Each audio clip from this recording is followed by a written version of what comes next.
যখন সে আমাদের কথাটা বিশ্বাস করতে চায় না, ও মাবুদ, আমরা তখন আপনার নাম নিয়ে শপথ করে বলি, আল্লাহর কসম এই কাজটুকু তুমি বিশ্বাস করো, ঠিক কিনা?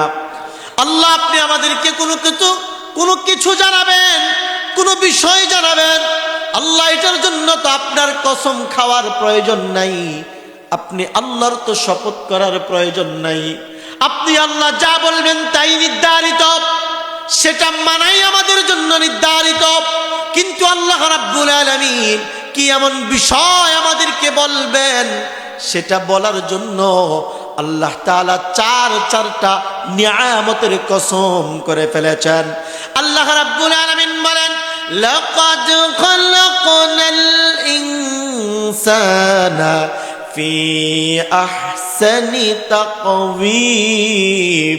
ও দুনিয়ার জমিনের বান্দা, শুনো শুনো শুনো শুনো, তোমাদেরকে বলি, আমি আল্লাহ রাব্বুল আলামিন চারটা কসম করে তোমাদেরকে বলি, আমি আল্লাহ তাআলা এই দুনিয়ার জমিনের মধ্যে যা কিছু বানাইলাম, সব কিছুর মধ্যে আমি আল্লাহ রাব্বুল আলামিন সবচাইতে সুন্দর করে তোমাকে বানাইছি।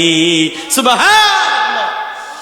আল্লাহ রাব্বুল আলামিন বলেন, তুমি পাহাড়ের সামনে যাও আর উঁচু পাহাড়ের দিকে তাকিয়ে তুমি তোমার মালিকের শুকরিয়া আদায় করো, আর জবানে বলো, আল্লাহ এত সুন্দর পাহাড় আপনি কিভাবে বানাইলেন, কিভাবে পাহাড় দাঁড়িয়ে আছে সাগর মহাসাগরের সামনে।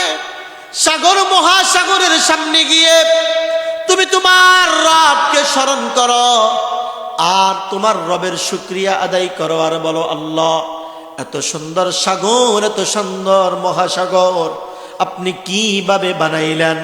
ও বান্দা, শুনো শুনো শুনো, এই সাগর মহাসাগর তোমার কাছে সুন্দর মনে হয়, ওই পাহাড় পর্বত তোমার কাছে সুন্দর মনে হয়। ও বান্দা, শুনো শুনো শুনো, আমি আল্লাহ রাব্বুল আলামিনের কাছে সাগর মহাসাগর পাহাড় পর্বত সুন্দর নয়, আমি আল্লাহর কাছে সুন্দর সব চাইতে হলো দুনিয়ার জমিনের মানুষ। বলে সুবহানাল্লাহ। দুনিয়ার জমিনে সব চাইতে সুন্দর করে কাকে বানাইলাম?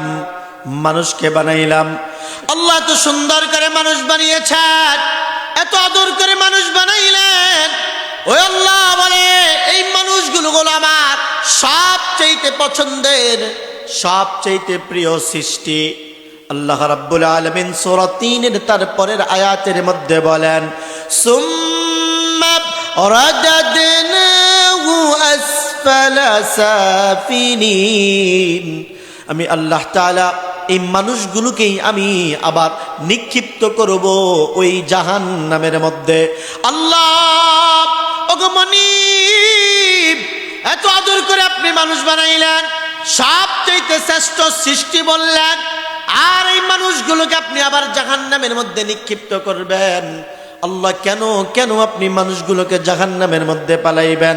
আল্লাহ রাব্বুল আলামিন বলেন, এই কথাটা আমি বলি না, আমি বলি না।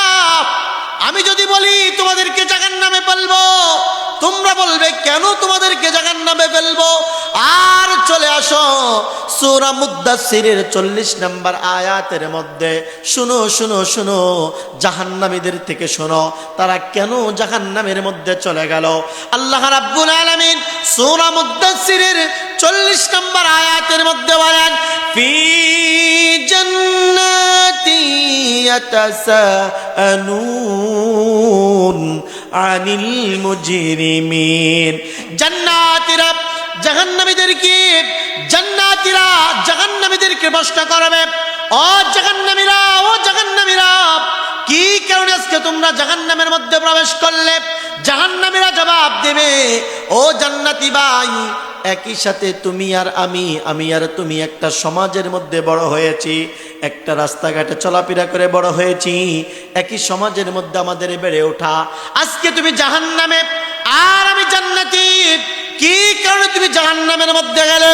জাহান্নামীরা জবাব দিবে, একটা মাত্র কারণ নয়, চারটা কারণে আল্লাহ তাআলা আমাদেরকে জাহান্নামের মধ্যে নিক্ষিপ্ত করলেন। এক নম্বরে জাহান্নামীরা জবাব দেবে, ক্বালু লাম নাকু মিনাল মুসাল্লিন। ও জান্নাতি ভাই, আমার জাহান্নামে আসার এক নম্বর কারণ, দুনিয়ার জমিনের মধ্যে তুমি ছিলে নামাজি, আমি নামাজি ছিলাম না, নামাজ আদায় করতে পারি নাই, নামাজের কাতার গিয়ে হাজির হইতে পারি নাই। তুমি আর আমি একই দোকানে বসা ছিলাম, আজান শুনে তুমি মসজিদে চলে গেছো, আমি দোকানের মধ্যে বসা ছিলাম।